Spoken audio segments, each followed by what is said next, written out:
Vamos lá, Lucas capítulo de número 5. Quem achou, diga amém. Amém. Glória a Deus.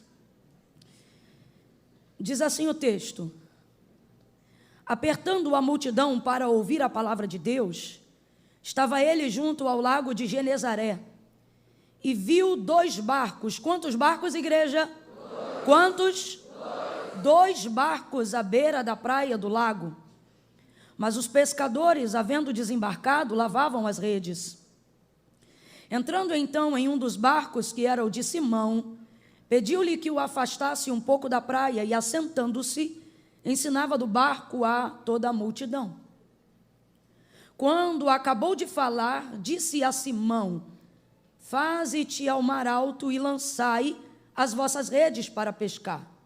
Respondeu-lhe Simão: mestre, havendo trabalhado toda a noite, nada apanhamos, mas sobre a tua palavra lançarei as redes. E fazendo assim, colheram uma grande quantidade de peixes, que se lhe rompia a rede, de modo que fizeram sinal aos companheiros que estavam no outro barco, para que fossem ajudá-los. E eles foram e encheram ambos os barcos, de maneira tal que quase iam a pique. Somente até aqui você diz amém. Amém. Senta dando glória a Deus por essa palavra.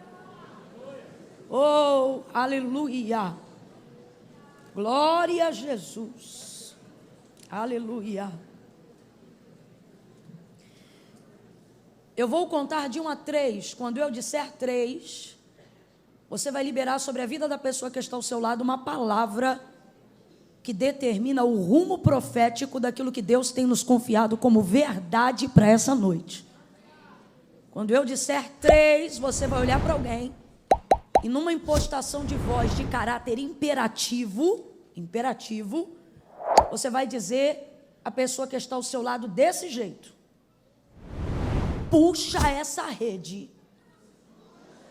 Calma que eu não contei até 3 ainda, tá? Para ficar uniforme, bem bonito. Quando eu disser 3, você vira para esse irmão, para essa irmã que está do seu lado, você vai dizer: puxa essa rede. Qual é a palavra?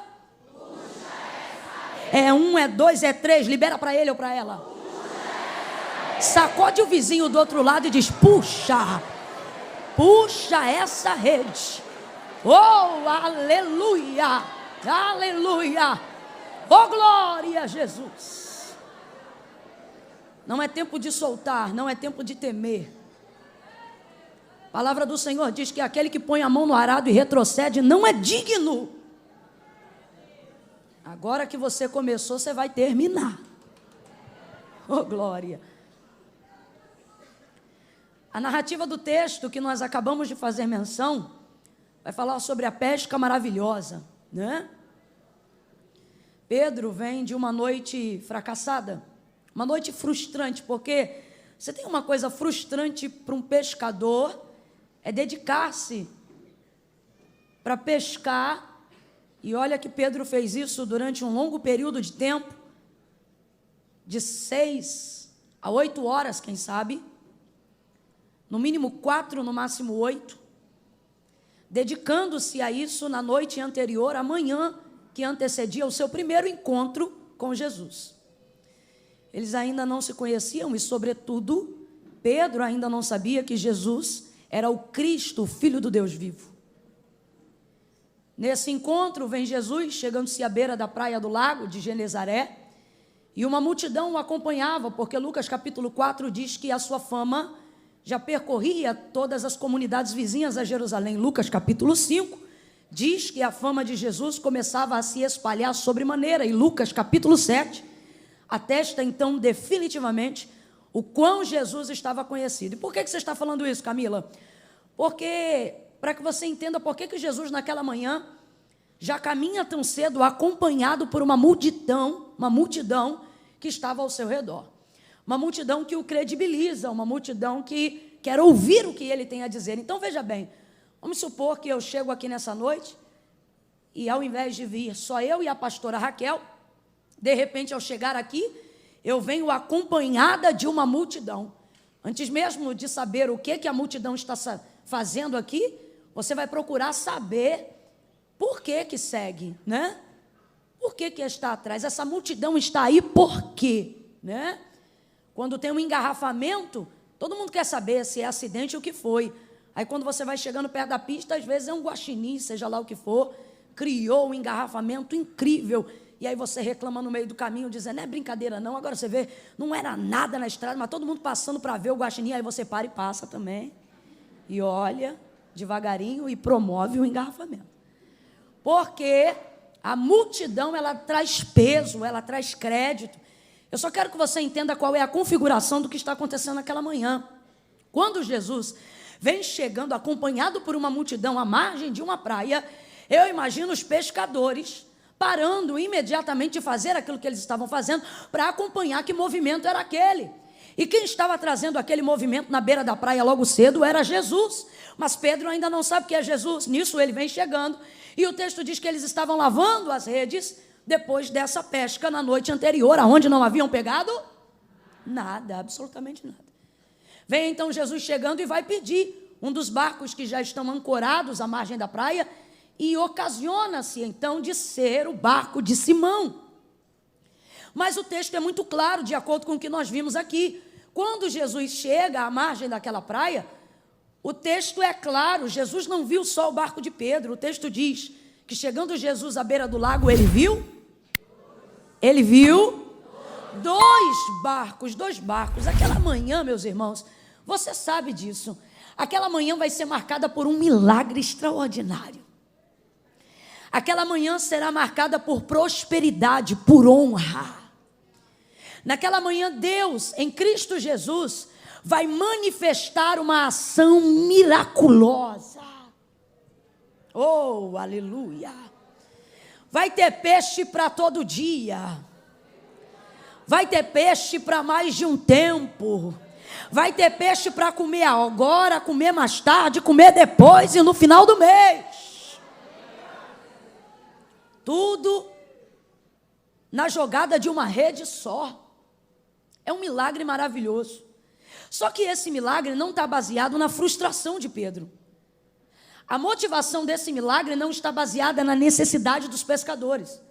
Porque uma premissa bíblica que nós aprendemos para a manifestação da dinâmica de um milagre, e a gente precisa compreender isso nessa noite, talvez tenha alguém aqui que almeje que Deus faça um milagre, não é que esse milagre se realize baseado numa necessidade, você tem que tirar isso da sua cabeça. Milagre não é para quem precisa, não, minha irmã Camila, não. Senão não tinha mais um mendigo debaixo da ponte, senão não tinha mais um crente tendo que fazer tratamento de qualquer doença, seja ela qual for, em estado terminal. Camila, o que você está dizendo? Que milagre não é para quem precisa? Não, milagre não é para quem precisa, milagre é para quem espera. Milagre é para quem almeja, para quem deseja. Camila, e tem diferença?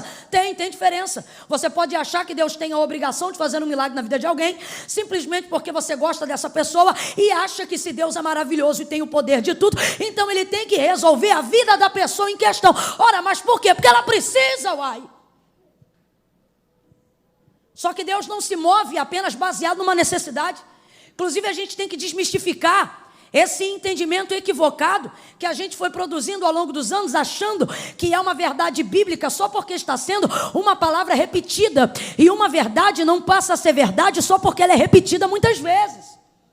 Por exemplo, há uma verdade repetida, é onde a gente afirma que Deus não tem obrigação ou não tem prazer de fazer além do que as pessoas precisam. Uma expectativa de que Deus vai agir apenas em cima daquilo que eu necessito. E usamos até textos bíblicos para isso, como a carta de Paulo aos Filipenses, quando o texto diz: e o Senhor, nosso Deus, em Cristo, suprirá todas as vossas necessidades. E nos atemos à palavra necessidades como palavra-chave do texto, para dizer que Deus trabalha para suprir necessidade. Deus não trabalha para suprir necessidade. Olha o que o texto diz: porque o meu Deus, segundo a sua riqueza,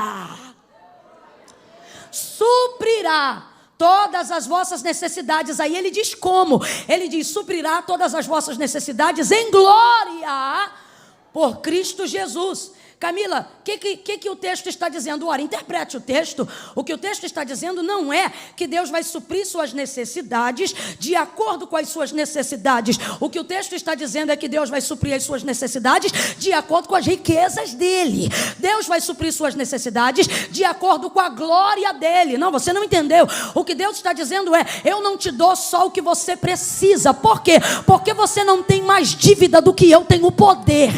Você não tem mais limitação do que eu tenho mais poder. Então eu nunca posso acreditar que a única maneira padrão de Deus agir é correspondendo necessidade, é pagando dívida na conta, é arroz, é feijão, é demanda diária. Irmão, você quer suprir demanda diária? Vai capinar um quintal, vai bater uma laje, vai virar o plantão, vai vender uma Jequiti, uma Mary Kay. Agora, quer falar de milagre? Não vem falar só de necessidade, vem dizer o quanto você almeja de que Deus mova o extraordinário em sua direção, enquanto você deseja que Deus manifeste a sua glória. A palavra do Senhor diz que dele é o querer, dele é o querer e o efetuar. Camila, Deus trabalha para mim? Não necessariamente. A ação de Deus em direção à humanidade visa quem é digno de glória, e ele é digno de glória. Então, se aquilo que Deus fizer for glorificar o nome dele, ele fará. Agora, nós podemos ser veículos, alvos do milagre de Deus. Quando? Quando temos uma necessidade? Não só isso. Quando naquilo que temos ou naquilo que somos, temos o desejo de glorificar o nome dele. Nos tornamos então alvo do milagre de Deus. Porque precisamos? Não, porque conhecemos o seu nome. Porque almejamos. Porque desejamos. Porque queremos que a partir daquele feito o nome dele seja glorificado. João capítulo de número 9 retrata com muita liberdade o que eu estou tentando fazer alguém entender nessa noite. O texto diz que Jesus passa e vê um homem cego. Aí o texto diz: e passando Jesus viu um homem, cego de nascença. Aí os discípulos param e veem o mesmo homem e dizem: Rabi, quem pecou? Ele ou os seus pais para que ele nascesse cego? Aí Jesus responde: nem ele, nem os pais. Não é necessidade, não é maldição, não é hereditariedade, não é obrigatoriedade. Jesus está dizendo: eu não parei para olhar ele aqui porque ele precisa. Não é só isso. Aí Jesus responde e diz: isto aí aconteceu, não é por causa de pai, não é por causa de mãe. Olha Jesus se movendo para fazer um milagre. E qual é a motivação de Jesus? O pecado do pai? Qual é a motivação de Jesus? O erro da mãe? Qual é a motivação de Jesus? A necessidade do filho? Não. A motivação de Jesus é fazer daquele jovem um instrumento para a glória de... Nem ele, nem os pais, mas isto aconteceu para que se manifeste nele a glória de Deus. E tendo dito isto, cuspiu no chão, fez lodo com a saliva e aplicou nos olhos do cego e disse: vai, lava-te no tanque de Siloé, que significa o enviado. E ele foi, lavou-se e voltou vendo. Mandaram então o homem entrar na sinagoga, porque naqueles dias quem dissesse que Jesus era o Cristo seria expulso da sinagoga. Então fizeram um interrogatório: rapaz, quem te curou? O homem chamado Jesus jogou lama, eu joguei água e vi. Então disseram para ele: eu não acredito em você, chama os pais dele aqui. Aí chamaram os pais do menino para a audiência. Diga aí para mim, esse moço, ele nasceu cego? Nasceu cego. E diga aí então, como é que ele foi curado? E os pais disseram: ele tem idade, pergunte para ele. Estavam com medo. Aí perguntam para ele de novo: vem aqui, como é que te abriram os olhos? Aí ele responde assim: eu já disse, vocês estão perguntando de novo, por quê? Quer ser discípulo dele? Aí eu já começo a entender porque que Jesus escolheu aquele homem. Aí eles olham para o homem e dizem: nós não, nós somos discípulos de Moisés, vai tu ser discípulo dele. Expulsam ele da sinagoga. A porta da sinagoga se fecha, mas o texto diz que do outro lado da rua tem um homem esperando ele. Quem já suspeita quem é? Quem já suspeita quem é?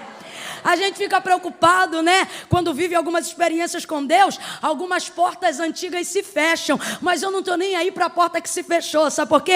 Aquela porta tem uma chave que abre. Aqui está diante de mim, abre e fecha qual quiser. Mais do que isso, Jesus disse bem claro: eu sou a porta. Jesus.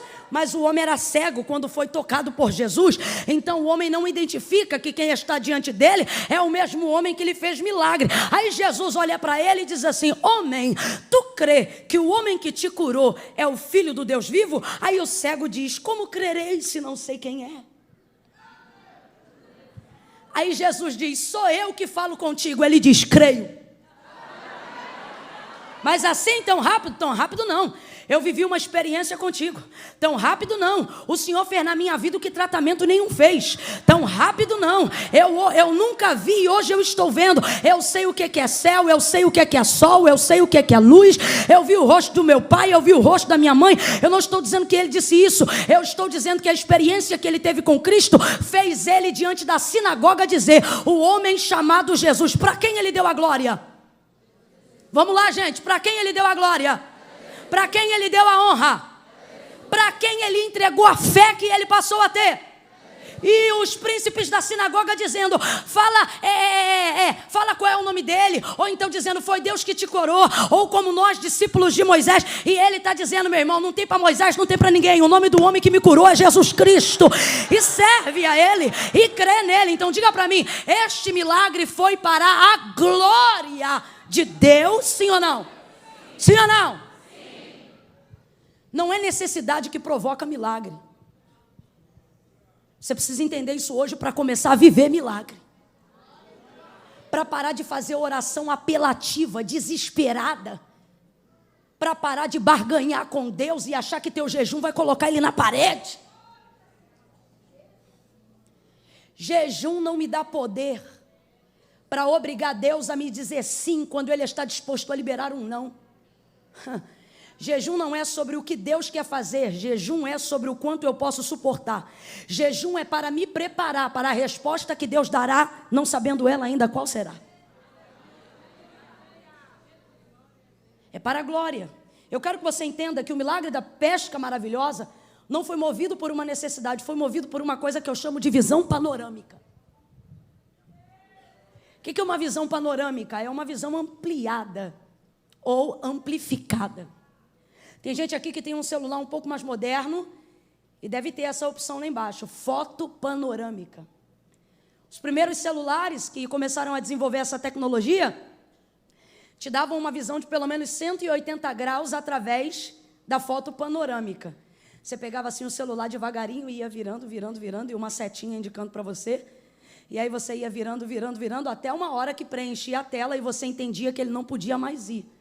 Então você conseguia pegar o que o celular vem descrito como foto panorâmica num ângulo de praticamente 180 graus, que é um ângulo da metade. Mas se você for para o dicionário e compreender o que é visão panorâmica, você vai entender que é a visão mais ampla da realidade de um contexto, seja ela filosófica ou seja ela uma fotografia. Por exemplo, uma foto panorâmica desse templo. Hoje nós temos equipamentos que podem fazer isso. Eles trazem uma foto, uma visão panorâmica, né? Não pega só 90 nem 180 graus. Tem gente aqui que tem celular moderno, irmãos, que se pegar o celular e botar nessa tecnologia, não vai só a 180, mas vai a 360. E 360 é, de fato, uma visão panorâmica completa. Por quê? Ela não está dando apenas a visão de parte, mas ela está dando a visão do todo. Quando Jesus chega na beira daquela praia, a visão de Jesus não é como a do celular mais antigo, 180. Não é como a do anterior a esse, 90. E também não é apenas como a do 360, que é uma visão completa. Porque se hoje eu tiver aqui uma câmera poderosa com uma visão de 360 graus, ela vai pegar cada pedaço desse templo através dessa tecnologia na fotografia. Mas eu quero que você amplie a visão panorâmica de Jesus, entendendo que se hoje ele manifestar a visão panorâmica dele acerca, por exemplo, de quem está aqui dentro dessa igreja, a visão dele é tão panorâmica, que quando ele olha você sentado nessa cadeira, ele não vê só você. Jesus olha o que pode ser refletido numa imagem e olha o que não pode ser visto em reflexo de imagem nenhum. Por exemplo, eu olho para cá e vejo uma mulher. olho para cá e vejo um homem. Quando Jesus olha para o mesmo homem ou para a mesma mulher que eu estou olhando, vê ele, vê o DNA dele, a hereditariedade dele, o pai dele, a mãe dele, o tio dele, o sobrinho dele, e a causa que ele trouxe no coração para apresentar hoje na igreja. A visão de Jesus é uma visão panorâmica. Completa aí para mim, por favor. A visão de Jesus é uma visão? É uma visão? Camila, quando é que eu me torno alvo de um milagre? Ou quando é que eu me torno instrumento para ser milagre na vida de alguém? Quando você entende que Jesus só vai te usar se você compreender a perspectiva da mesma visão. Veja bem, quando Jesus chega na beira daquela praia, ele ministra uma palavra em direção a Pedro. O texto é claro, tem 2 barcos, mas ele só escolhe um. O que ele escolhe para entrar é o barco de Simão, o barco de Pedro. Então raciocine comigo. Jesus chegou na beira da praia, viu 2 barcos, entrou apenas no barco de um, pregou de dentro de um barco de um, saiu e liberou o barco de um. A palavra foi para todos, mas tudo isso aconteceu de dentro do barco de? Vamos lá, gente, tudo isso aconteceu de dentro do barco de? Só que a visão é clara. Ele chegou na praia e não viu só o barco de Pedro. Ele chegou na praia e não viu só a rede de Pedro. Ele chegou na praia e não olhou só para Pedro. O texto diz, chegando ele à beira da praia, acompanhado por essa multidão, ele viu 2 barcos. Só que depois disso você sabe que é o barco de Pedro o alvo da primeira pescaria. Quando a rede é lançada, a rede pela qual os peixes entram é a rede de Pedro. O primeiro barco que dá sinais de que parece que vai a pique, uma vez que está tendo que utilizar a sobrecarga ou se submeter à sobrecarga da pescaria, é o barco de? A pessoa a quem Jesus se dirige pessoalmente é a pessoa de? Então entenda isso, o barco é de Pedro, a rede é de Pedro. A palavra direcionada foi para Pedro, a motivação de liderança da pescaria está sobre a vida de Pedro, mas a visão de Jesus tem 2 barcos. Camila, o que você está dizendo?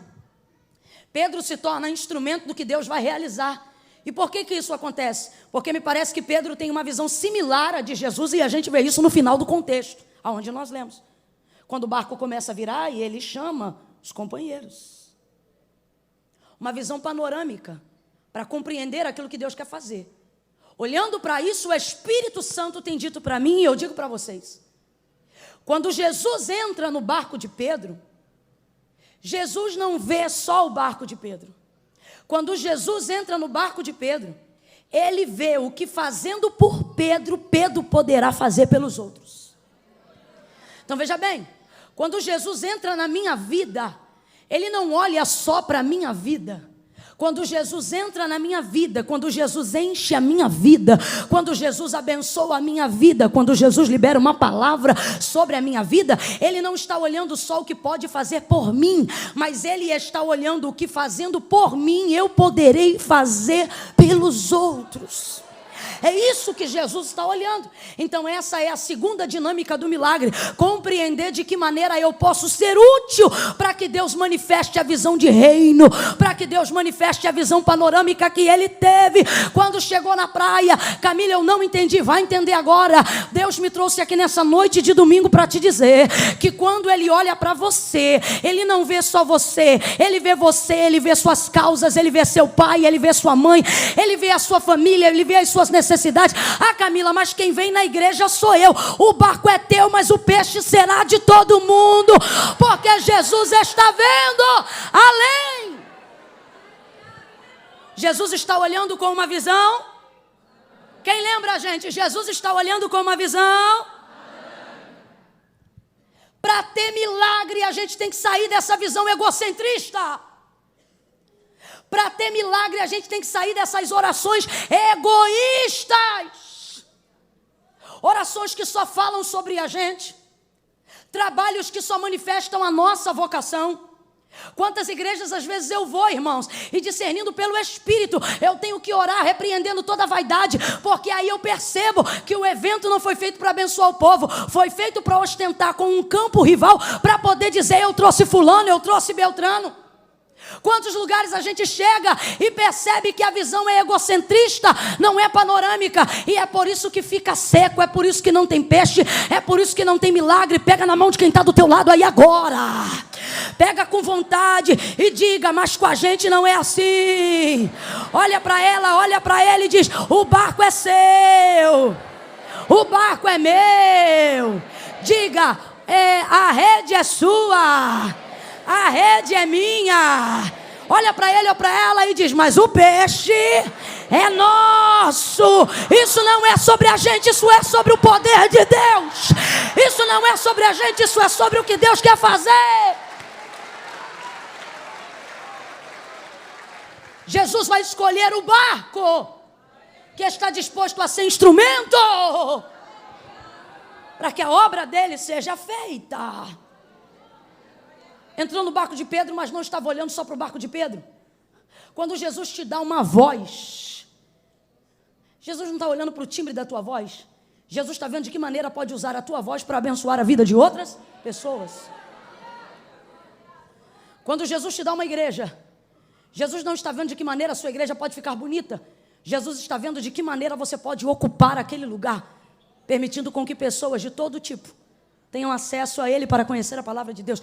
Quando Jesus te dá um sermão, quando Jesus te dá uma mensagem, ele não te dá para você vir aqui arrotar santidade e ostentar conhecimento.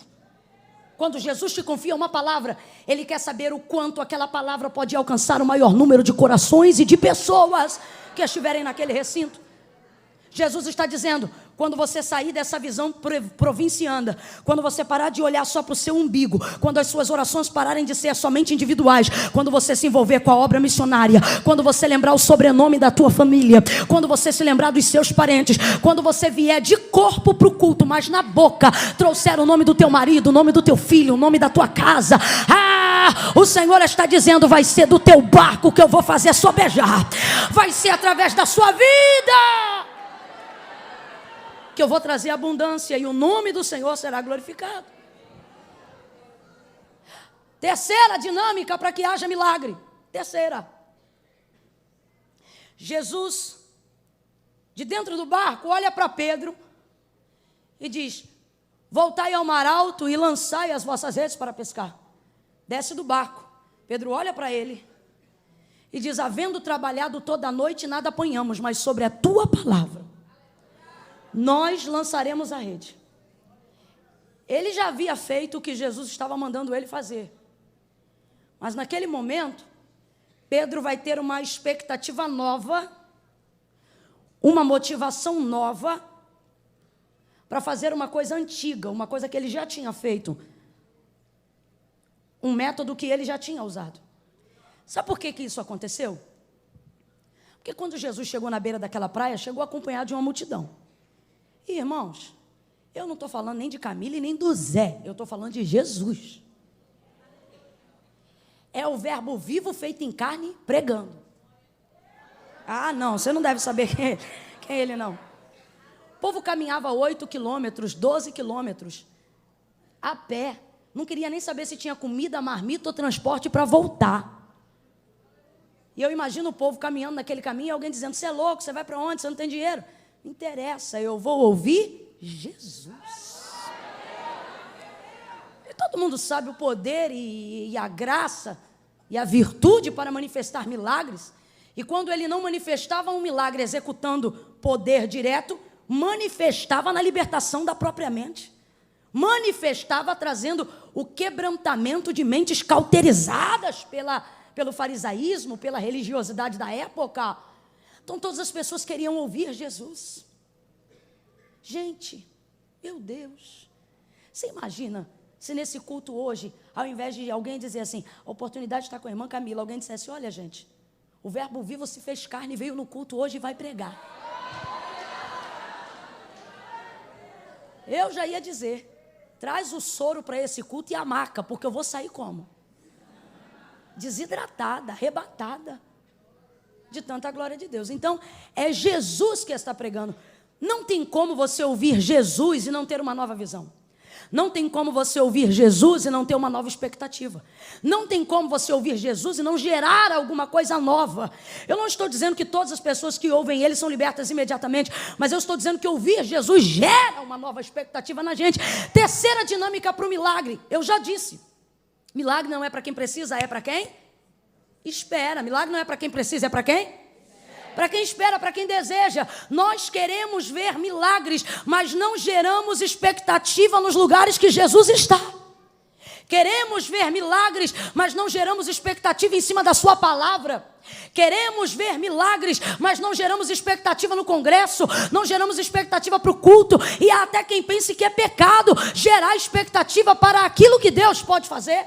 Ah, Camila, é melhor não esperar nada não, vai que Deus não faz e eu fico frustrado. Você pode ficar frustrado, mas Deus não fica desagradado, porque o autor da carta aos Hebreus disse: é necessário que todo aquele que se aproxima de Deus creia que Ele existe e que Ele é galardoador daqueles que o buscam. Deus deseja ver corações que tenham expectativa. Ora, disse o autor da carta aos Hebreus, o que é a fé? Ele diz: certeza das coisas que não se veem. Expectativa do que já aconteceu? Não, do que eu acredito que não aconteceu, mas vai acontecer. Deus está convidando algumas mulheres aqui. E Ele está dizendo: eu quero que você volte a ter aquela expectativa que você tinha. Quando você olhava para o ébrio do teu marido pendurado em qualquer bar dessa cidade. E alguém dizia: ali um bêbado. E você dizia: ali o futuro pastor. Ali o futuro pregador. Ali um homem de Deus. Quando você gerava expectativa no que não se via, mas cria que ainda veria.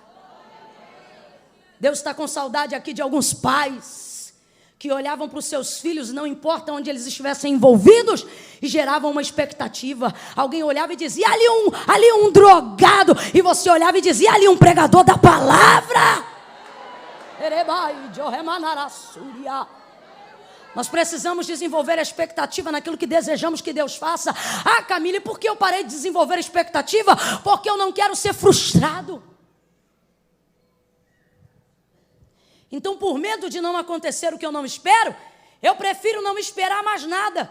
E você acha que tendo isso e fazendo assim, você terá fé por muito tempo mais para caminhar?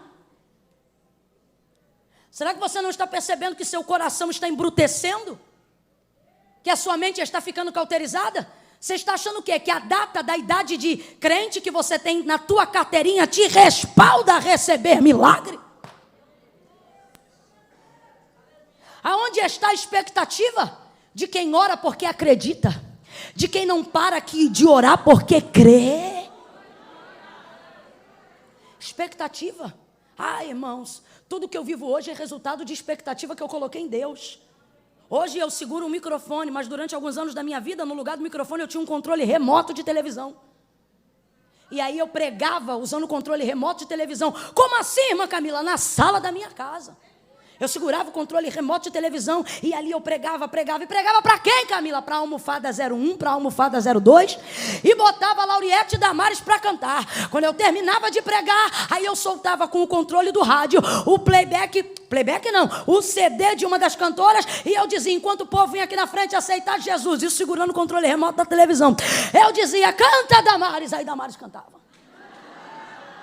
Cantava e eu ficava assim imaginando o povo vindo. Aí eu via, irmãos, eu via aleijado levantando, eu via gente largando muleta, eu via eu diante das multidões, eu me via no avião, eu me via pregando a palavra, eu me via vivendo aventuras, eu me via no rio, eu me via no céu, eu me via na terra, eu me via. Aí eu chorava sozinha, falava em língua sozinha, pulava sozinha, cantava sozinha, rodava sozinha, entrava no mistério sozinha. Aí lá em casa tinha um portão que a tranca não funcionava, era a corrente. Então, todas as vezes que alguém entrava, aquela corrente caía e fazia um barulho. Trac. E eu naquela loucura santa. Quando ouvia o treque, desligava o som, botava a almofada no lugar e corria para a cozinha para terminar de lavar a louça. Porque eu dizia: alguém vai chegar e não vai entender. E eu ficava desesperado e voltava para aquela realidade. Eu fazia 2 horas de ida para trabalhar e 2 horas de ida de volta para voltar para casa. Camila, o que você fazia em todo o processo de espera do ônibus? Meu irmão, não tinha notebook, não tinha WhatsApp, não tinha internet, não tinha nada disso. Sabe o que eu fazia? Ficava lá do lado, procurava sentar na janela. Aí eu encostava a cabeça, fechava o olho e alguém pensava que eu estava dormindo, porque eu ficava de olho fechado da Central do Brasil até a chegada na minha casa. E por que você ficava de olho fechado dormindo, Camila? Não. Quando eu entrava no ônibus e olhava para o relógio, já sabia do engarrafamento. Aí eu dizia, eba, hoje eu vou ter 2 horas para sonhar. Gente, eu estou aqui no altar em Deus, eu falo a verdade, não minto. Eu entrava ali no Tinguá 551, encostava a cabeça na janela e dizia, Senhor, tu vai curar, tu vai fazer. E eu vou ver e vai acontecer. Ali, irmãos, eu via a salvação do meu pai, que não servia ao Senhor. Ali eu via Deus alcançando outras pessoas da minha família. Ali eu via minha irmã mais velha sendo batizada. Ali eu me via tendo passagem de avião no meu nome. Ali eu me via pregando um congresso que tinha orquestra, que tinha irmãs.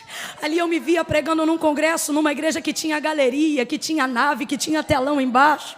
Ali eu via gente sentada importante me ouvindo. Ali eu via púlpito decorado. Ali eu ouvia a minha voz. Ali eu ouvia a palavra de Deus. E eu ia, e daqui a pouco o fiscal dizia, chegou no ponto final, minha filha. Eu dizia, tá bom. Quantas vezes eu passei do ponto da minha descida, porque eu entrava tão mergulhada naquilo dali, que quando eu vi eu já tinha passado o ponto. Eu falava, moço, eu passei do ponto, mas passei muito, tipo 8 quilômetros. Aí o camarada que já me conhecia, que eu pegava todo dia, aí ele dizia para mim, estava dormindo? Eu falei, eu estava sonhando. Aí ele disse, então tá bom, fica aí que eu vou dar a volta e te deixo no ponto de novo, porque eu não tinha o dinheiro da passagem. Aí ele dava a volta e eu lá no bonde, aí eu olhava, vai durar quanto tempo? Ah, mais uma meia hora.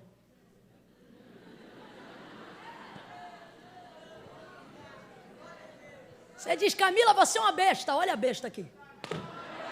Olha a igreja aqui. Olha a orquestra aqui, olha as irmãs aqui, olha o microfone aqui, olha a decoração aqui, olha eu ontem aqui, eu hoje aqui, eu amanhã lá, eu amanhã acolá. Olha eu pregando. Esses dias eu estava em Goiás e eu me lembro que eu sonhava que Jesus ia curar. Quando eu estou terminando de pregar, a equipe que estava de Libras, cuidando dos surdos mudos, de repente a gente chama para salvação. Vem 5 surdos-mudos aceitarem Jesus, confessarem a Cristo como Senhor. Começamos a fazer a oração da confissão. Uma delas começa a pular. Daqui a pouco a igreja vira na glória. Eu não entendo nada. Aí eu olho para o pastor, o que houve? Ele me diz chorando, a menina está falando, foi curada e batizada com o Espírito Santo. A muda falou. Você sabe quando isso aconteceu? Você quer saber quando isso aconteceu? Isso não aconteceu naquele dia que eu estava lá. Isso aconteceu na minha sala, quando não tinha ninguém.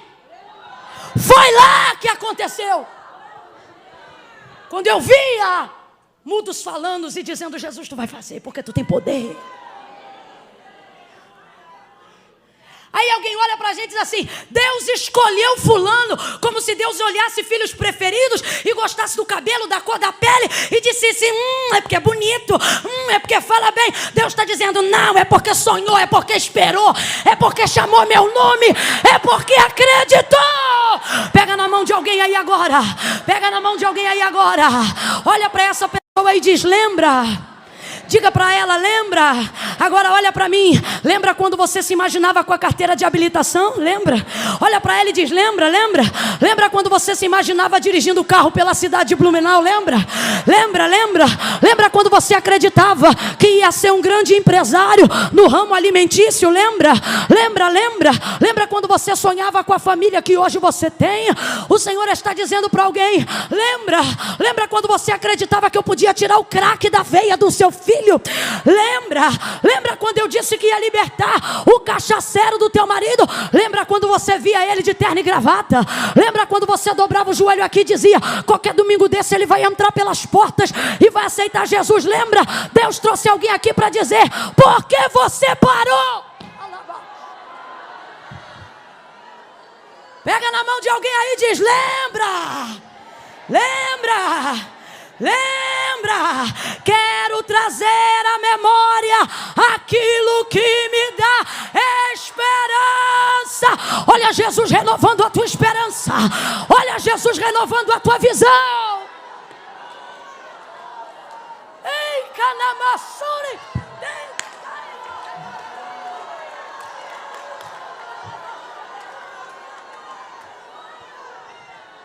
Cadê?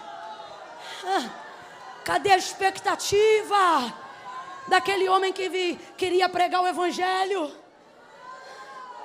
Cadê a expectativa daquele obreiro que queria inaugurar a igreja com o pastor? Cadê a expectativa daquela mulher de 40 anos que mesmo de cabelo branco se via segurando o canudo da formatura na mão? Cadê? Cadê? Cadê? Deus parou de fazer. Por quê? Porque eu parei de crer? Não. Porque você parou de esperar.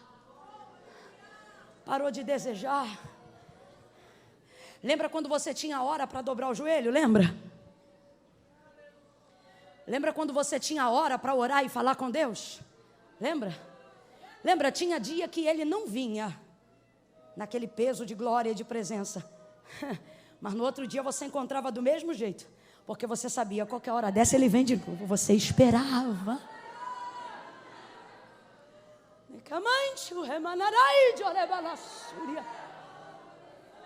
que eu quero que você entenda é que dentro da narrativa da pesca maravilhosa, depois de ouvir Jesus pregar ou ministrar naquela manhã, Pedro vai desenvolver uma expectativa. Por quê? Ora, tem uma multidão seguindo ele. O povo o acompanha. Pedro ainda não sabe que é o Cristo, o Filho do Deus vivo, mas sabe que está diante de alguém a quem ele classifica ser uma grande autoridade, porque ele chama Jesus de mestre. Mas ele não sabe que é o Filho do Deus vivo e nem que é tão poderoso quanto o é. Porque o texto diz que depois que ele vê a quantidade de peixe que pegou e percebe que aquilo não é obra do acaso, nem foi causa natural, aí ele já trata Jesus de uma outra maneira hierárquica. O texto diz que ele olha para Jesus, se dobra no chão, bota a boca no pó, estende a palma da mão e diz: afasta-te de mim, Senhor. Aí já não é mais mestre, o S é maiúsculo. Aí ele diz: olha, se afasta de mim, Senhor, porque sou um homem pecador. O que ele está dizendo? Pensei que eu estava diante de um mestre, mas agora reconheço que eu estou diante de um santo. Ele não sabia ainda, porém, mesmo sem saber quem ele era, e mesmo sem saber o que ele faria, já tinha poder e ânimo o suficiente para desenvolver em Pedro uma expectativa do que poderia acontecer se ele se submetesse à palavra desse mestre. Então a expectativa de Pedro é tocada. Oh, aleluia! Não quebra esse clima, não. Você deixa eu beber água em paz. Não vai ficar me secando, não? Então deixa eu beber água. Deixa eu ver como é que você deixa eu beber água.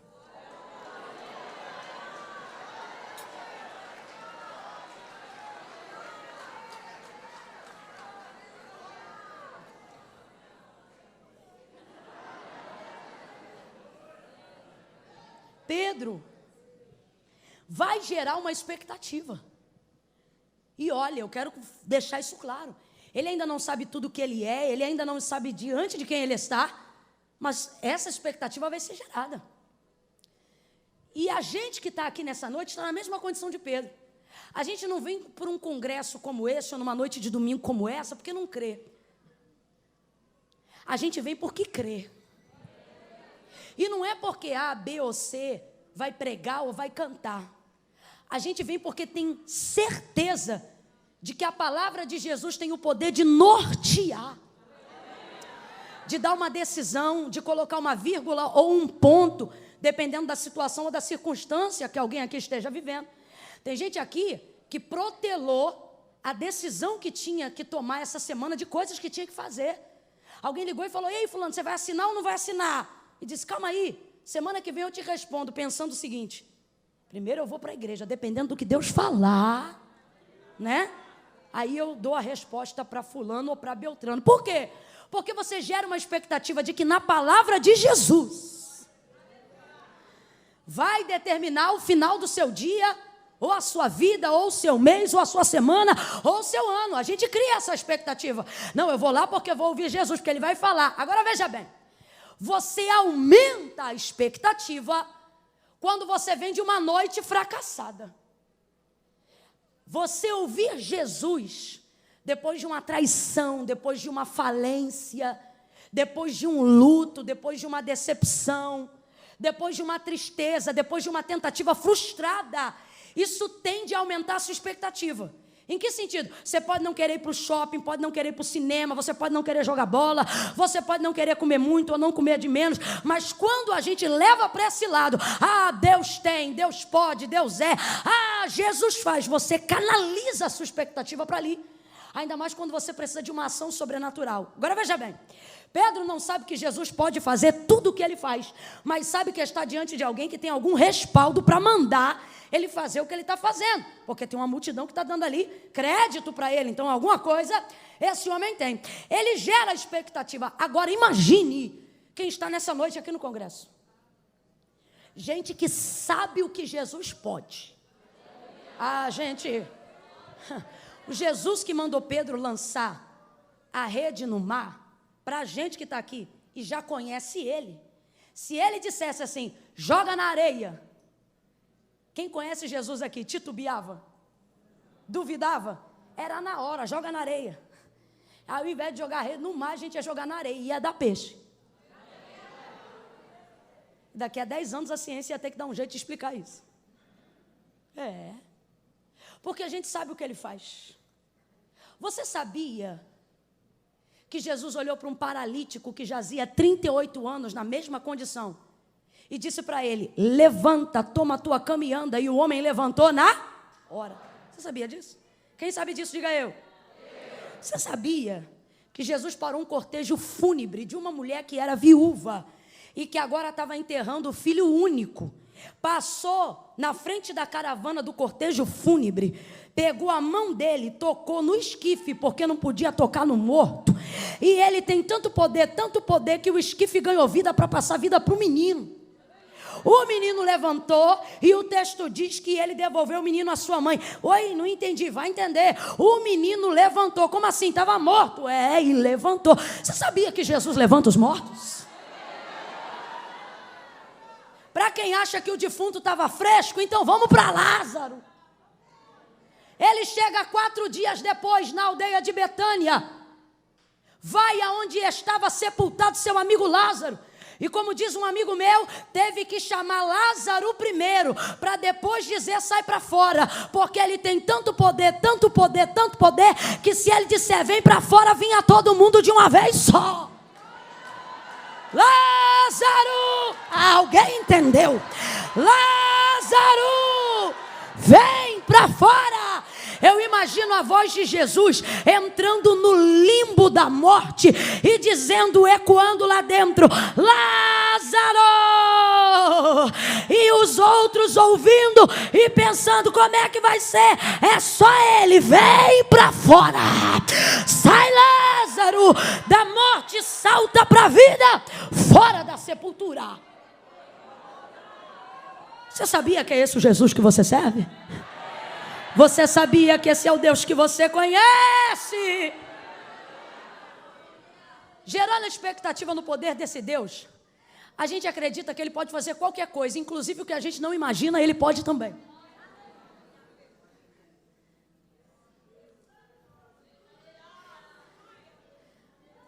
O profeta Isaías diz que todas as águas do mundo são na sua mão como a gota de uma água. Uma gota d'água. O céu que a gente pensa que é infinito, infinito porque é muito grande, fora da vastidão do que a gente pode contemplar, na verdade tem medidas, sabe-se onde começa e onde acaba, por 2 motivos. Primeiro, ele será rolado e os céus também passarão, assim como a terra que existe. Segundo, porque o texto é claro e diz que ele mede os céus na palmada de sua mão.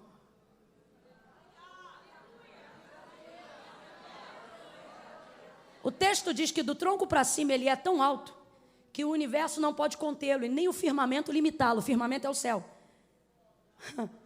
Se o firmamento não pode contê-lo e ele é mais alto que o céu, significa que a gente olha ao céu assim. Significa que Deus olha ao céu Assim. Ah, você não entendeu. Ele está acima de tudo que você entende como céu e como firmamento. E do tronco para baixo ele é tão grande que o texto diz que nem a terra poderia contê-lo. Seria ela apenas o estrado dos seus pés. Então quem entenderia o trovão de seu poder? Olha para quem está do teu lado e diz: tu sabia que é o teu Deus? Então se a gente gera expectativa nesse Deus, se a gente gera expectativa no Filho desse Deus, quem aqui consegue imaginar coisa pequena? Quem aqui consegue imaginar que Deus vai fazer qualquer coisinha? Eu nunca vi, por mais simples que fosse o vaso, e por mais simples que fosse a pessoa que vai receber a profecia, eu nunca vi Deus levantar um vaso para botar a mão no ombro de alguém e dizer: eu tenho uma pequena obra na sua vida. É sempre como: eu tenho uma grande obra na sua vida, porque um Deus grande faz coisas grandes, e por isso Ele está dizendo: aumente a sua expectativa, aumente a sua expectativa. Ele está dizendo: aumente a sua expectativa. Agora presta atenção, já vou caminhar para concluir. Sabendo disso, nós que estamos hoje aqui, imagine agora na mesma condição de Pedro, tendo Jesus, que tudo pode, que tudo é, que tudo faz, caminhando na nossa direção para nos dar uma palavra. Eita glória! Que vai acabar com o fracasso da noite anterior. Uma palavra que vai fazer valer a pena tudo que eu sofri até o dia de hoje. Então, obviamente, se isso estivesse acontecendo agora, como no mundo espiritual está, eu geraria a expectativa de que Ele me mandaria fazer algo que eu não tentei, algo que eu não sei, algo que eu nunca vi. Porque Ele é e eu não sou, porque Ele pode e eu não posso, porque Ele tem e eu não tenho. Então eu nunca imagino que Jesus vai usar alguma coisa que eu já tentei.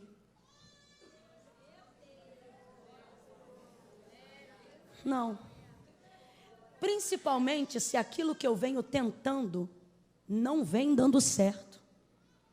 Então, se eu quero que uma área da minha vida dê certo, e como eu estou tentando, essa área não vem dando certo, eu coloco a minha expectativa em Deus, porque eu acredito que Deus vai me dar um meio que eu ainda não conheço, uma saída que eu ainda não vi, uma porta que ainda não abriu. Quem está entendendo? Agora imagine você com a expectativa aqui, ó, igual você está agora. Porque quem entrou aqui está saindo daqui igual um leão, meu irmão. A expectativa está aqui agora, ó. A deblumenal está, ó. Você cuidado com o que você deseja, porque nessa noite tem 100% de chance disso acontecer. Aí você imagina, você com a expectativa aqui, expectativa no congresso. Eita, é hoje que Deus vai falar comigo. Deus vai falar, tá. Aí realmente Deus fala, Deus vem. Usa uma pregadora lá do Rio de Janeiro. E aí você pensa: hoje Deus vai fazer um negócio que nunca fez, vai falar um negócio que nunca falou, vai entrar por um caminho que eu nunca vi. Por quê? Porque eu estou gerando expectativa. Aí Jesus vem. Essa é a condição de Pedro. Jesus vem e diz assim: olha aí a mudança, ó. Voltai ao mar alto. Já começou com voltai. Eu queria ser crente igual essas irmãs que deram aleluia agora. Queria. Porque essa palavra aqui, irmão, não gera muita motivação, não. Ó, voltai ao mar alto. Tá bom, vou voltar. E faz o quê? Dá uma estrelinha, um mortal, uma cambalhota? Não, voltai ao mar alto e lançai as vossas... Mas qual rede? Tu trouxe uma rede do céu? Tu tem uma rede? Não, lançai as vossas redes. Que rede? A mesma da noite do fracasso. E para qual mar que a gente vai? Para o mesmo. E qual barco que a gente usa? O mesmo. Tudo bem. E qual é o método que a gente aplica? O mesmo. Volta para o mesmo mar, entra no mesmo barco, usa a mesma rede e lança do mesmo jeito. Voltai ao mar alto e lançai as vossas redes para pescar. É complicado, Quando você espera de Jesus um resultado positivo, quando você espera de Jesus a compensação por uma frustração de alguma coisa que você viveu, é complicado quando você está com a expectativa aqui em cima, acreditando que Jesus vai fazer algo que você nunca imaginou que Ele mandasse você fazer, e aí Ele olha para você e diz: volte para o mesmo lugar, use os mesmos instrumentos e continue aplicando o mesmo método. A condição de Pedro é essa: ele é pescador. Completa para mim. Ele é? Pescador? Pesca. Pescador? Cantor? Pregador? Pastor? Mulher de oração?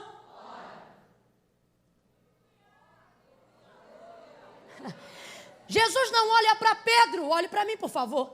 Jesus não olha para Pedro e diz: Pedro, vai lá e desce num rasante de asa delta. Pedro não voa, Pedro pesca. Pedro vai lá, tenta aprender respiração, joga a rede de baixo para cima no fundo do mar.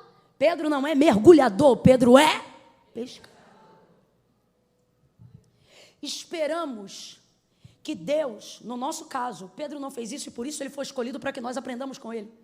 Mas no nosso caso, que conhecemos a Jesus, e esperamos, no nosso caso, que Jesus nos dê um método novo para alcançar o resultado que a gente ainda não alcançou utilizando o método antigo.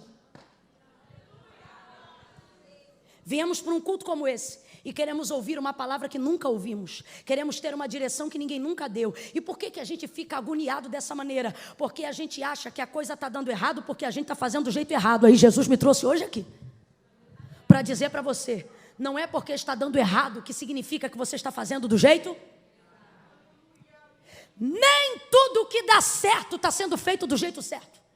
E nem tudo que está dando errado é porque está sendo feito do jeito errado. Diga para mim, um homem com a carreira de Pedro, em que ele errou na noite anterior? Você acha que alguém com a carreira desse homem não sabe usar rede? Você acha que alguém com a carreira desse homem não sabe usar o barco? Ele é tão bom no que ele faz, que quando Jesus chama ele para ganhar alma, chama ele dizendo: o que você faz no mar, você vai fazer comigo agora, porque você é tão bom pescador de peixe, que eu vou te autorizar a ser pescador de homem. Não utilizou nenhum exemplo atípico do que ele fazia. Por quê? Porque ele era bom no que ele fazia. Agora Jesus vem para ele e diz: voltai ao mar alto e lançai a rede para pescar. E agora eu não estou falando de Pedro, estou falando de mim e de você.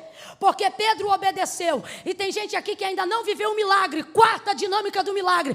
Por que ainda não viveu? Porque gera expectativa, mas quando ouve a palavra repetida, acha que não é a direção de Deus. Quanta gente mudando o método porque não está dando resultado.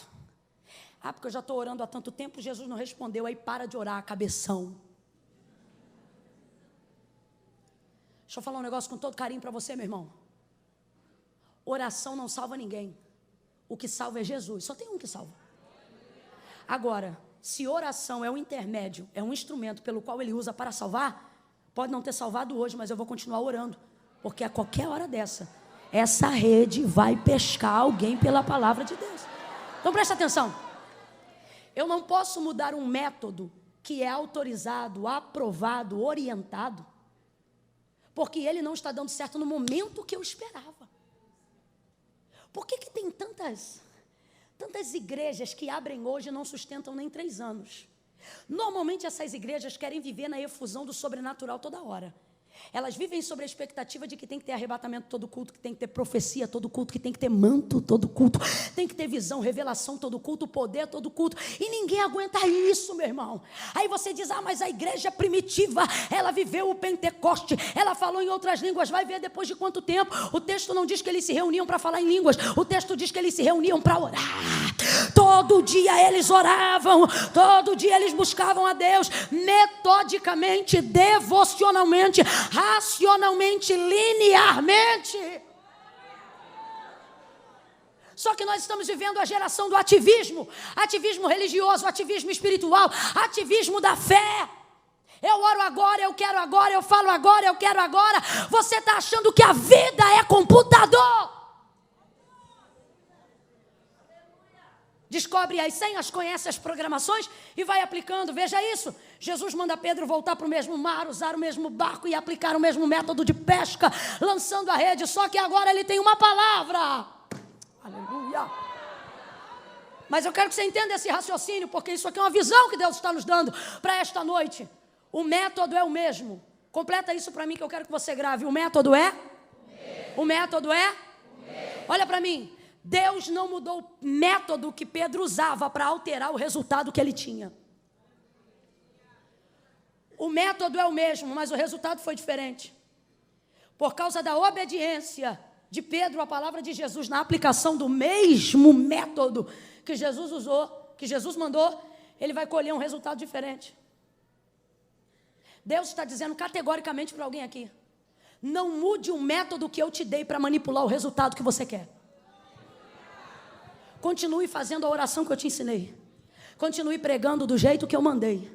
Continue pastoreando como eu te ensinei. Continue regendo como eu te orientei. Continue amando como eu te disse. Continue clamando como eu te falei. Há alguém aqui nessa noite que o Senhor está dizendo: não é porque não está dando certo que significa que você não é boa no que você faz. Só significa que o resultado não virá através do seu esforço, para que a glória não seja sua. Mas Deus está dizendo a alguém aqui: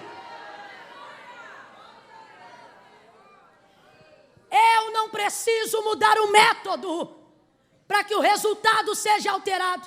Ele manda Pedro de volta para o mar. Sabe o que ele está dizendo? Volta a trabalhar. Sabe o que ele está dizendo? Volta a fazer o que você estava fazendo na noite anterior, antes de eu chegar aqui. Camila, não entendi, vou falar rasgado. Jesus está dizendo: continue a fazer o que você estava fazendo antes de eu aparecer. Você queria resposta? Ai, Camila, eu vim hoje aqui porque eu quero saber. Meu casamento está uma tribulação. Ou vai embora ele ou vai embora eu. Aí Jesus te trouxe aqui e diz assim: volte para casa e continue amando o mesmo homem. Ai, Camila, eu acho que eu vou botar meu filho para fora de casa. Ai, Camila, você pode fazer qualquer coisa, meu irmão. Só não altera o método do amor, da busca, da intercessão e da oração. Porque Jesus está dizendo: ei, é fácil querer alterar o método para obter resultados. Difícil é trabalhar duro e deixar o resultado na mão de Deus. Não me diga que é fé o que você tem, quando você não deixa Deus mover em nada, quando é você que tem que salvar todo mundo, quando é você que tem que resolver tudo, quando é você que tem que cuidar de novo. Não me diga no cansaço do seu trabalho depois de um dia que você tem fé. Isso não é fé, isso é controle. Fé é quando você acredita, é quando você tem tanta certeza que você não precisa viver se remudando, se alterando para acreditar que Deus fará. O que Jesus está dizendo é: Pedro, o trabalho é contigo, mas o milagre é comigo. Volta, faz o que você sabe e deixa que eu vou dar resultado. Deus está dizendo para alguém: continue cantando do jeito que eu mandei você cantar. Continue orando como eu mandei você orar. Continue crendo como eu mandei você crer. Mas Camila, não está dando certo. Não altere o método visando o resultado. Jesus podia, uma vez que ele sabia que na primeira jogada de rede de Pedro ia vir uma multidão de peixes, ele poderia ter dito: Pedro, vai lá porque você vai conseguir peixe. Olha o texto aí em casa depois melhor. Ele poderia ter dito: Pedro, vai lá porque agora vai dar certo. Jesus não fala do resultado que Pedro vai ter. Jesus só fala do método. Jesus não diz assim: você vai pegar. Jesus diz: você tem que lançar. Jesus não fala quantos peixes ele vai pegar. Jesus só diz o que ele tem que fazer. Por que isso acontece? Porque todo milagre ligado à riqueza ou à multiplicação, ele é pedagógico. Jesus não quer Pedro fazendo o que Deus mandou ele fazer. Jesus não quer Pedro fazendo o que Jesus está mandando ele fazer, pensando no resultado. Porque se tudo o que você for fazer só for pensando no resultado, seu método será sujo, será corrompido. E qualquer hora dessas, você estará com o botão do automático ligado, observando apenas o resultado. Deus não nos chamou para ficar avaliando resultados. Isso vai gerar síndrome de Asaf na cabeça de crente que era para estar bem, mas está mal. Por quê? Porque vai para a rede social e só olha número, e acha que número é resultado de sucesso.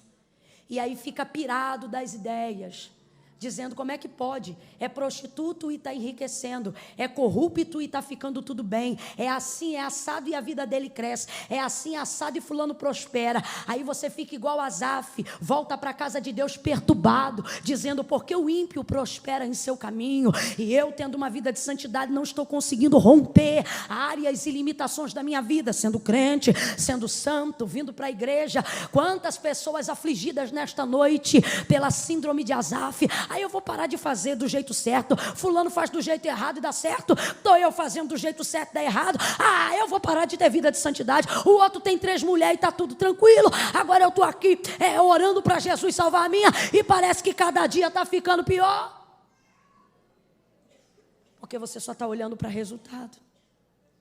Jesus não disse para ele, olha quantos peixes. Jesus só disse para ele como ele tinha que lançar a rede.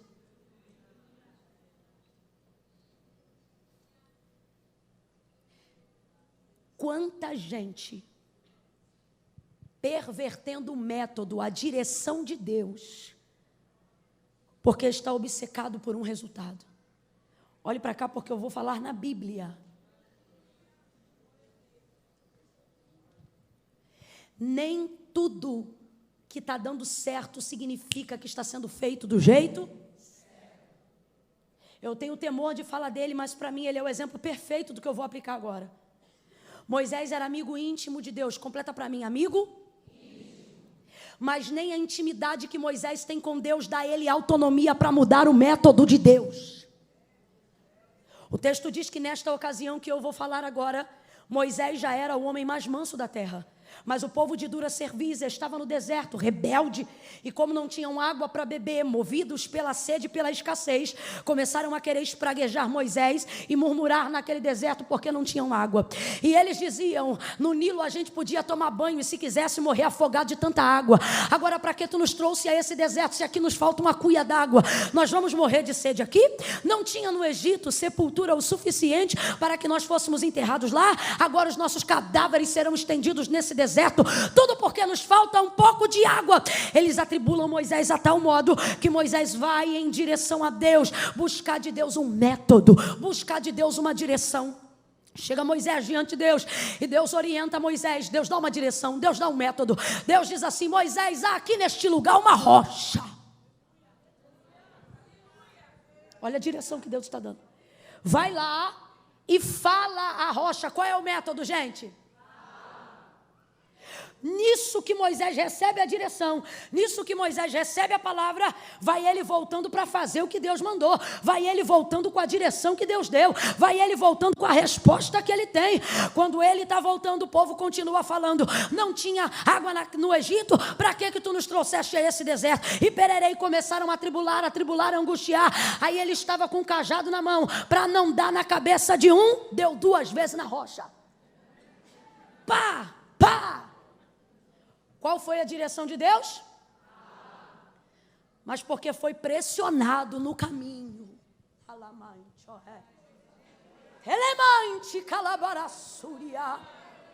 Vão te pressionar no caminho para dizer, não faz assim, faz assado. E eu não estou aqui, meu irmão, sendo uma bobinha em dizer que a gente não pode mudar. Eu só estou dizendo que crente não muda sem a direção de Deus. E só sai da direção que Deus deu quando Deus dá outra.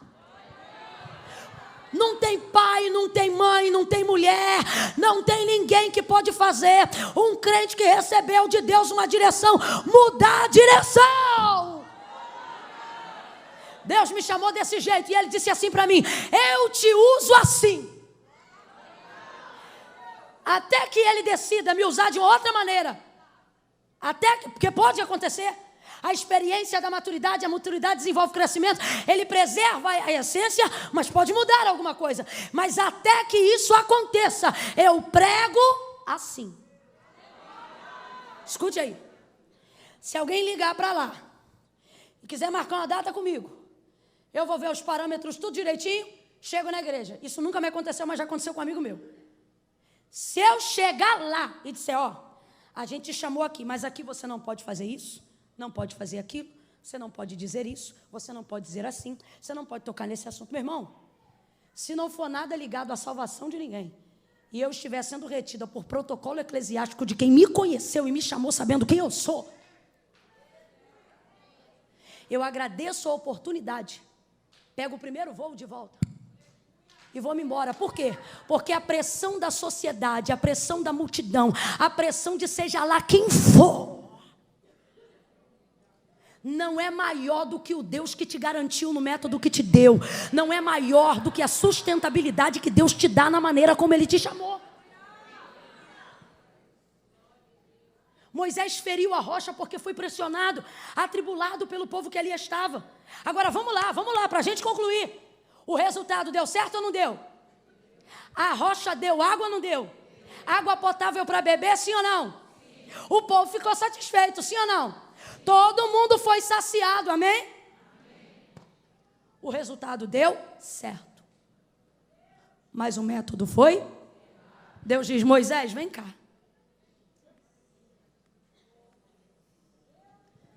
A terra que eu jurei aos teus pais que lhe daria, que é Canaã, tu verás do alto de um monte, e é o máximo que vai te acontecer. Você verá. Porque os teus pés ali tu não pisarás. Tu não entrarás. Essa geração também não vai entrar. A geração de Josué e Caleb, eu conduzirei. Mas essa geração, e você não vai entrar. E Deus diz por quê? Não precisava, mas Deus diz. Você não vai entrar porque você foi rebelde.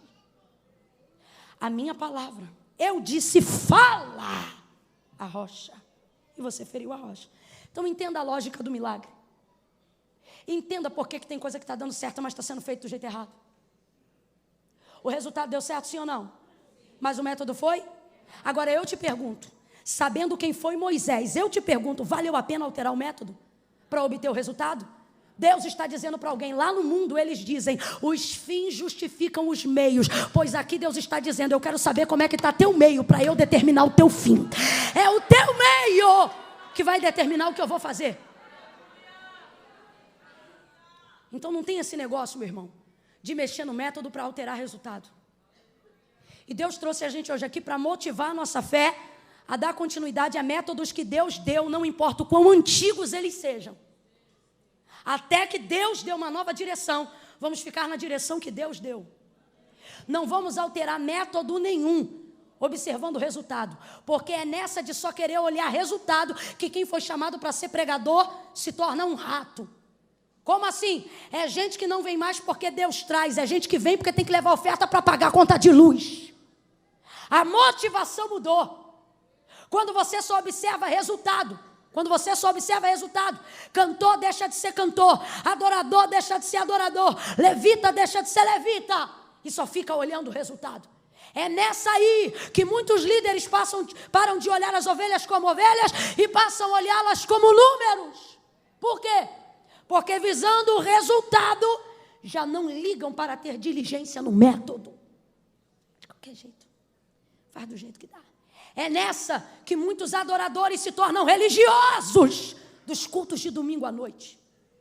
Nunca vem à igreja, não faz nada, mas está na metodologia. Aí ele vem com a motivação errada, mas vem. Oferta com a motivação errada, mas dá. Dizima com a motivação incrédula, mas dá. Porque ele está esperando apenas o resultado. E aí fica tudo pervertido. Você lembra quando Deus disse a Abraão, Abraão, sai da tua casa, da tua parentela, vai para a terra em que eu vou te mostrar. Farei de ti uma grande nação, tornarei a tua família fecunda. Ele afirma, Sara, tua mulher, vai te dar um filho. Só que o tempo passa e o resultado não vem. Aí Sara mexe no método para alterar o resultado. Abraão, deita com Agar, minha serva, e dela nascerá o filho. Sara está pensando que alterando o método vai produzir o resultado. Gênesis 12, Deus promete. Gênesis 17, Deus aparece. Abraão, anda na minha presença e ser perfeito. Deus só apareceu para falar isso. Camila, pode o homem ser perfeito? Não. Totalmente não, só naquele grande dia. O que Deus está dizendo, vou traduzir. Abraão, faz o que a gente combinou. Usa o método que eu te dei, a fé que eu te dei, a perseverança que eu te dei. Irmãos, não tem resultado que faça valer a pena o comprometimento de uma caminhada com Deus. É isto que faz Moisés dizer: se a tua presença não for comigo, não me faça subir daqui. Sabe o que ele está dizendo? Sei que esse método vai gerar um resultado, mas não me tira daqui se for para viver esse resultado fora da tua presença. Lembra quando Deus chamou Abraão e disse para ele: sai da tua terra, da tua parentela e vai para a terra que eu vou te mostrar? Deus está dando a direção, Deus está dando o método. Agora responda para mim, se você conhece o texto, Deus havia dito qual era a terra que daria para Abraão? Não, só falou que tinha uma terra, mas falou qual era a terra? Porque Deus não está chamando Abraão para ver Canaã, Deus está chamando Abraão para andar com ele. É isso que Deus está dizendo para você. Deus está dizendo para você: filho, depois de caminhar um tempo comigo, depois de aprender a me obedecer, depois de sentir a alegria de estar na minha presença, fazendo o que eu mando, na hora que eu mando, do jeito que eu mando, você vai ver que o que te espera não é maior do que o que te acompanha até a chegada. Pedro entra no barco. O método é antigo, mas a motivação é nova. Deus trouxe alguém hoje aqui para dizer: eu não sou leviana, irmãos. Eu tenho cara de moça, mas eu não sou boba. Eu não vou aqui para você botar a cadeira na cabeça e dar um pulo de 3 metros. Dizer que quando você vai chegar em casa hoje vai estar tudo mudado. Eu não vou aqui fazer uso da sacrossanta palavra de Deus para dizer para você que todo mundo que te perturba vai mudar do dia para a noite. Eu não tenho autonomia para dizer o que é que vai mudar, que horas vai mudar e quando vai mudar. Mas eu tenho de Deus autorização pela palavra para dizer que o culto hoje, quando acabar, a verdade nua e crua é que você vai voltar para a mesma casa. E graças a Deus. A verdade é que você vai voltar na segunda-feira a trabalhar com as mesmas pessoas, mesmo que você não esteja feliz com esta empresa. A verdade é que na segunda-feira o seu chefe tem 90% de chances de ainda ser o mesmo. Talvez essa semana não vai sobrar dinheiro para você trocar o guarda-roupa. Quem sabe até, eu não posso mentir, já aconteceu comigo, você vai no Natal usar uma roupa repetida. Talvez a roupa, por um tempo, ainda seja a mesma.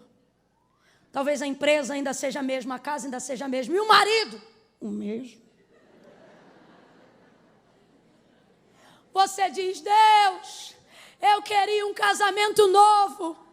E o Senhor está dizendo: não sou a favor do divórcio, mas sou a favor do novo casamento. Então posso separar do marido? Deus está dizendo: não, fica tranquila. Eu vou te dar um jeito novo de ser alegre no antigo. Eu vou te dar um casamento novo, vivendo com o mesmo marido. Levanta a tua mão porque eu quero profetizar. Deus está dizendo que tem gente aqui, não abaixa não, levanta a mão. Tem gente aqui que vai chegar na segunda-feira no mesmo trabalho, vai chegar hoje depois do culto na mesma casa. E gente que te conhece há tempos vai olhar para você e vai dizer: o que você fez? Levanta a mão, gente. O que você fez? Você mudou o cabelo? Não, o cabelo é o mesmo. Você mudou a roupa? Não, a roupa é a mesma. Você mudou de carro? O carro é o mesmo. Você mudou de igreja? Não, a igreja também é a mesma. É mesmo, mas você está diferente. Pois é, a igreja não mudou, o carro não mudou, o marido não mudou, o salário não mudou, mas a motivação que eu tenho está me dando esse brilho nos olhos, esse renovo na alma. Pega na mão de alguém aí agora, segura a mão dessa pessoa o mais alto que você puder. Vai, meu irmão, sem preguiça. Levanta a mão dessa pessoa e diga para ela: o método pode ser antigo, mas a fé, mas o ânimo, mas a alegria, mas a força é nova. É nova. Olha Deus te renovando. Olha Deus te dando um novo ânimo. Olha Deus te dando força. Quem acredita que está renovado, fica de pé num salto de glória.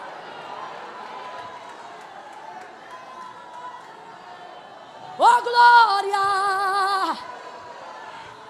Faça como Abraão, seja fortalecido dando glória a Deus.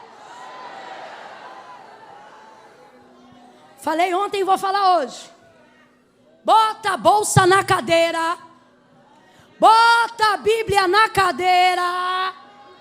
Que eu não falei que você pode ir embora. Eu só pedi para você ficar de pé. Que agonia é essa? Não é nem 9 horas ainda.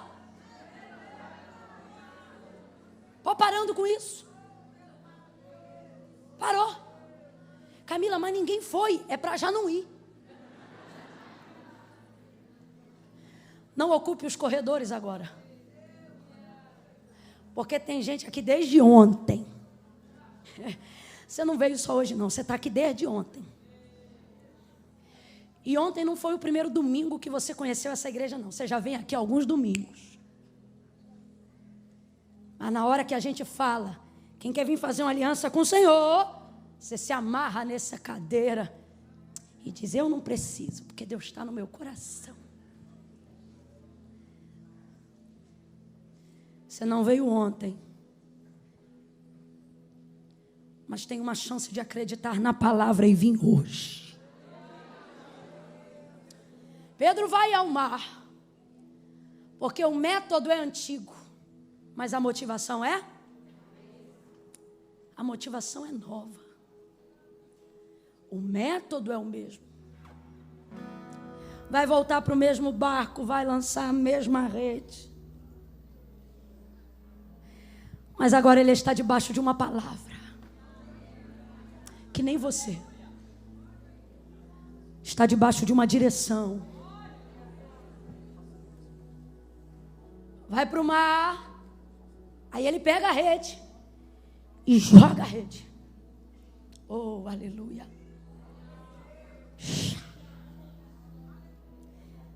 Quem está comigo, diga amém. A rede assenta e ele vai no vício, obviamente, do automático, fazer a mesma coisa que fez a noite inteira, puxar a rede. A noite inteira o movimento foi esse aqui, ó. A noite inteira anterior à manhã, o movimento foi esse aqui. Joga a rede. A rede vem leve porque vem vazia. Você diz, Camila, está começando a ficar pesado. Minha vida é cansaço, é gente perdendo saúde. E o Senhor está dizendo, calma. Porque todo resultado traz consigo um peso. E não é porque está dando errado que significa que você não está fazendo do jeito. E o bom de se manter fazendo do jeito certo é que quando você está no método de Deus, até o que era para dar errado, dá certo. Mas quando você está fora, até o que era para dar certo, tem chance de dar errado. Quando ele vai puxar agora, de uma vez só, ele vai pegar uma multidão de peixes. Quando ele pega a rede, irmão, que ele puxa. Quem disse que ele puxa? Ele segura um pouco da superfície. O movimento, eu imagino, deve ser mais ou menos esse aqui. Jogou, quando foi puxar, não veio. Está cheio. Oh, olha para mim, Deus está mandando eu dizer, está difícil porque está cheio. Está doendo porque está cheio. Está começando a machucar o braço e as pernas porque está cheio. Está sendo cansativo porque o resultado é extraordinário. O texto diz que ele puxa, só que a rede começa a rasgar. A rede começa a rasgar. E sabe por que a rede está rasgando? Deus falou para mim, pastor Nilton. A rede está rasgando. Aqui no texto. A rede está rasgando. Porque é muito peixe. A rede está rasgando. Porque Jesus, quando chegou na praia, viu? O Espírito Santo falou para mim, eu deixei rasgar de propósito. Porque quando começa a rasgar, ele vai se lembrar que tem um outro barco para puxar. Camila, eu não entendi, vai entender agora. Olha para o teu vizinho e diga para ele, se você não me chamar, vai começar a rasgar. Olha para ele e diz, está rasgando porque você não me chama. Me chama. Me chama para orar junto, para cantar junto. Me chama. Me chama para comer churrasco junto. Me chama para andar no teu carro junto. Não é só sobre você, é Deus usando você para abençoar toda a praia, para abençoar toda a gente. Olha o que acontece. Está rasgando, e agora? Ele faz sinal. E se eu te dissesse nessa noite que o seu milagre está às vésperas de um sinal? Ele estende a mão assim, ó, o texto diz que ele estende assim, ó, e faz sinal para o outro barco. Deus está dizendo: chame alguém, celebre com alguém, adore com alguém, interceda com alguém, peça ajuda a alguém, faça um sinal. Aí o barco vem. Aí o texto diz que pega na rede também. E a rede para de rasgar.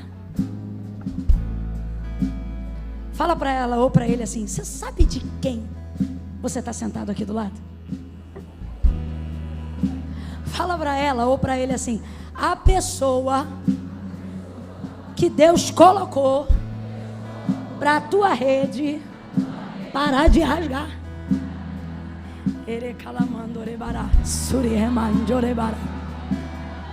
Que é isso, Camila? Meu irmão, você pode ter amigos muito bons na Europa, na América, na cidade vizinha, mas quando a rede começa a rasgar, você tem que chamar quem está mais perto. Provérbios diz assim: melhor é um bom vizinho perto do que um parente distante. Porque na hora que você precisa, meu irmão, de um socorro imediato, até o parente chegar já deu ruim. Mas se o vizinho for bom, ele sai de camisola de casa, não é? Te bota dentro do carro, te leva, não é assim? Olha para quem está do teu lado e fala para essa pessoa: eu estou mais perto. Faz um sinal de vitória para essa pessoa. Faz um sinal pedindo ajuda para essa pessoa. Deus não colocou você sentada do lado dela à toa. Ela será agente de renovo, agente de ânimo para a sua vida. Fica de pé, não senta não. Quem tem saúde fica de pé. Quem quer ter fica de pé. Seguram então a rede e começam a puxar. Quando eles puxam, quem começa a virar é o barco. Segura o fundo só um pouquinho. Mas eu já gostei desse fundo, que eu já entendi qual é a música, tem tudo a ver. Vocês são fera demais. Ó, eu pedi para eles segurarem, porque isso aqui é muito sério.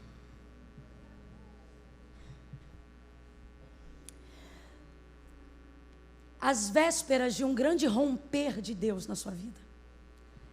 Quando Deus quer mudar seu patamar espiritual. Quando Deus quer te prosperar financeiramente. Quando Deus quer que você rompa em alguma área da vida. Quando Deus te tira do meio dos comuns e te torna alguém que é alvo de algo extraordinário. Escute isso. O mais difícil não será voltar a honrar. Tudo isso é difícil, mas o mais difícil não será você ser perseverante no que Deus mandou. Não será você vir à igreja aos domingos. Não será você continuar casado com a mesma mulher ou casada com o mesmo homem. Não será difícil continuar orando, porque você já ora há tanto tempo, que é o que você faz. O mais difícil é quando Deus diz: é agora, que é quando você vai receber. A gente pensa que o mais difícil é buscar. Irmãos, ouça isso. Buscar não é fácil, mas o mais difícil é estar pronto para receber. Tem gente suspeitando do cenário do milagre. Sabe por quê? Está sendo provado há tanto tempo que quando chega a hora da bênção, não acredita que aquilo é para você. Eu conheço mulher que soltou a rede quando o marido veio para Jesus. Porque não acreditou na conversão do cara que ela orou a vida toda. Eu conheço gente que saiu da empresa quando ela cresceu muito. Porque ele não acreditava que poderia gerir 250 funcionários. Então, para não falir, dividiu, pegou a parte e saiu. Eu conheço gente que quando estava no ápice para fazer história, soltou a rede. Porque achou que aquilo que Deus te deu, aquilo que Deus mandou você fazer, ia te sucumbir. Você quer ver? Deus não libera sobre a minha vida uma palavra que vai me matar. O Jesus que manda Pedro voltar para o mar, jamais fará com que, cumprindo essa missão, ele morra ou o seu barco seja quebrado. Porque se a ideia é pegar peixe, tem que ter barco para botar o peixe. Deus não vai te dar uma bênção que destrua a estrutura que precisa receber. Camila, minha família está uma loucura, mas é a sua família, não vai embora. Porque Deus não te daria uma família que você não poderia controlar. Camila, minha esposa é uma prova, mas segura, porque Deus não te daria uma mulher da qual você não pudesse ser o marido. Escute isso. Eu queria viver a vida que eu vivo hoje, mas eu não sabia que entrava água no barco. Eu não sabia que para viver a vida que eu vivo hoje, teria dias que eu ficaria doente.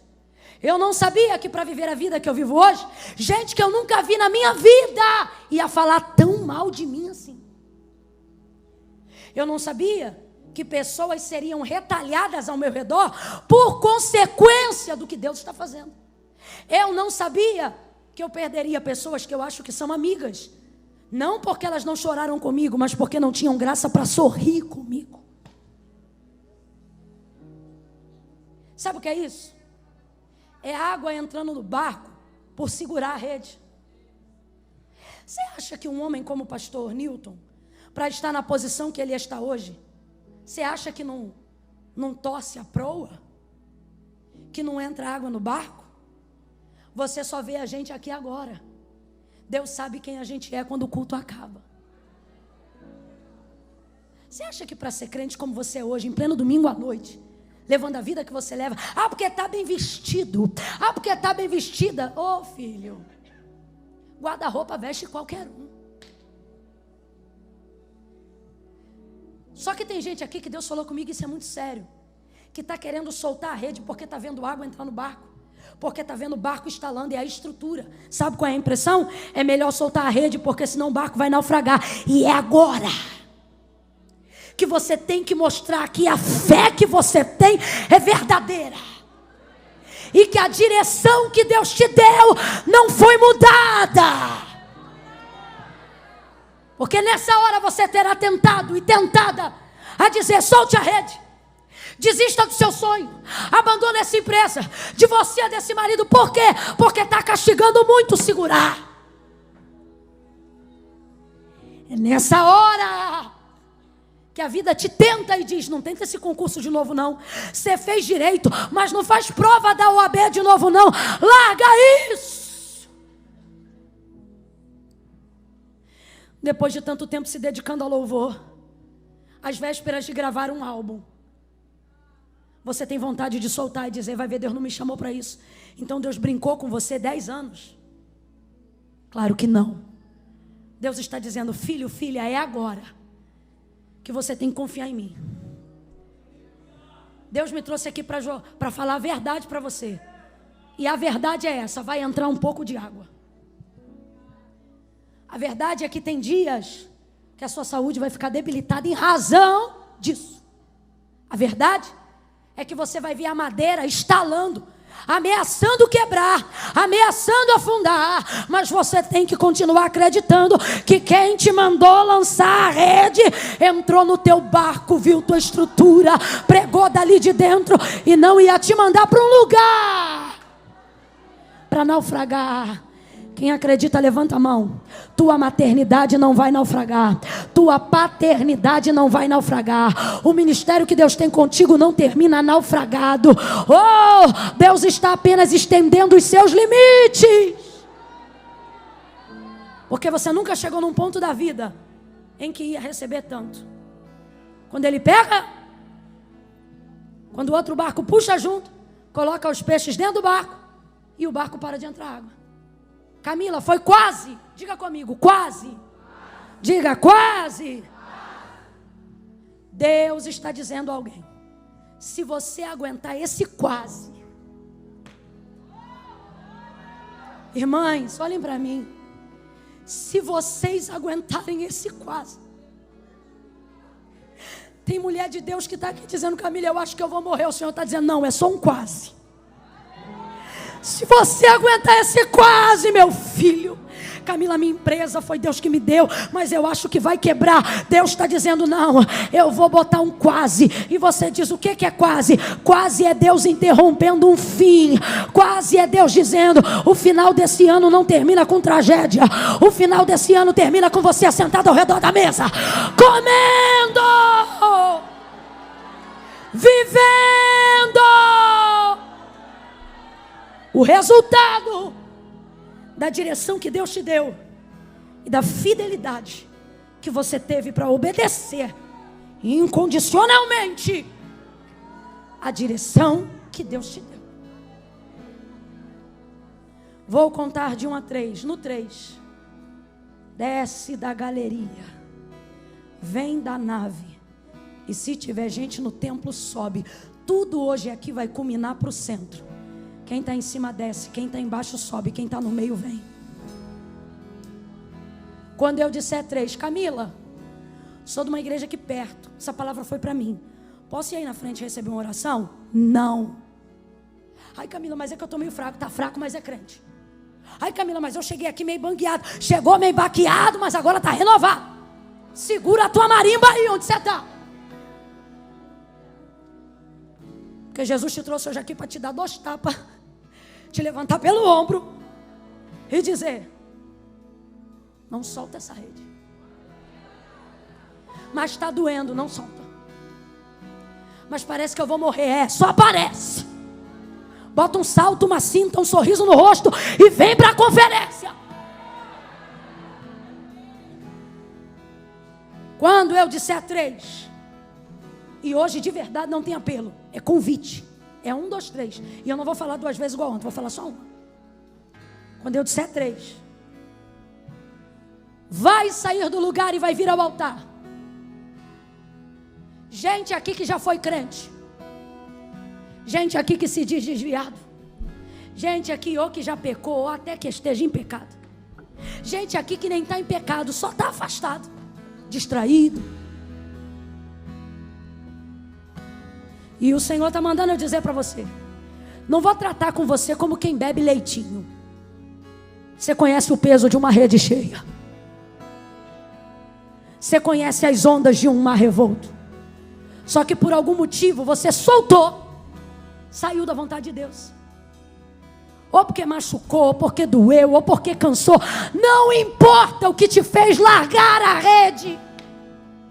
Hoje Deus te trouxe aqui para dizer: ei, puxa essa rede. Volta para a direção. Ai, Camila, é a minha vida que eu tenho que consertar. Tu vai consertar hoje aqui no altar. E aí Deus vai entrar onde você não pode consertar. Quem estiver afastado dos caminhos do Senhor. Quem veio à igreja hoje, ama ao Senhor, mas nunca fez uma aliança com Deus.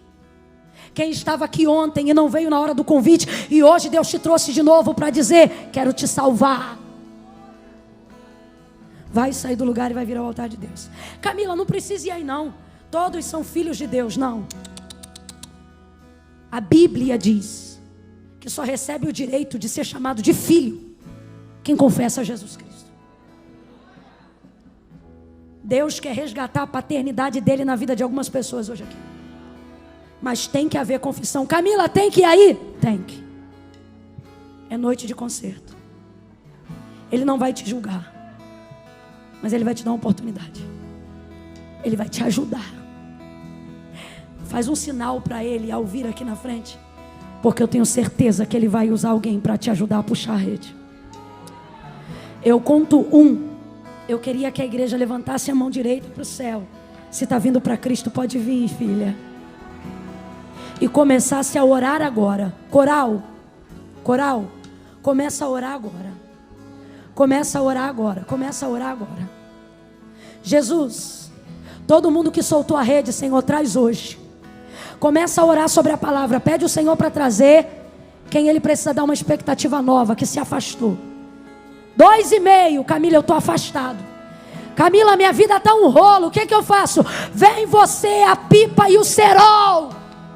Camila, minha vida está tico-tico no fubá. Vem você, o tico-tico e o fubá.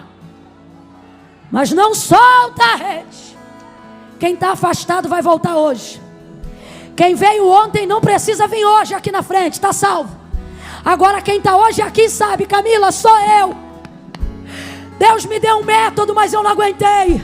Eu sei qual é o caminho, mas eu fugi dele. 2,5. Galerinha, me ajuda orando agora, porque eu quero que desça a gente dessas escadas e venha para o altar. Vamos embora, orando. 2,45. Fecha o olho e começa a orar, igreja. Camila, mas eu tenho vergonha. Vem com vergonha. A vergonha é passageira, a salvação é eterna. Venha viver a alegria de ter teu nome no livro da vida. 3. Se é você, descola o pé do chão aí agora e vem para o altar que eu quero orar por você. Salvação vai chegar à tua casa hoje. Vem. Camila, estou com saudade. Camila, quero fazer um concerto com Deus. É você que eu estou chamando. Pode adorar, pode adorar.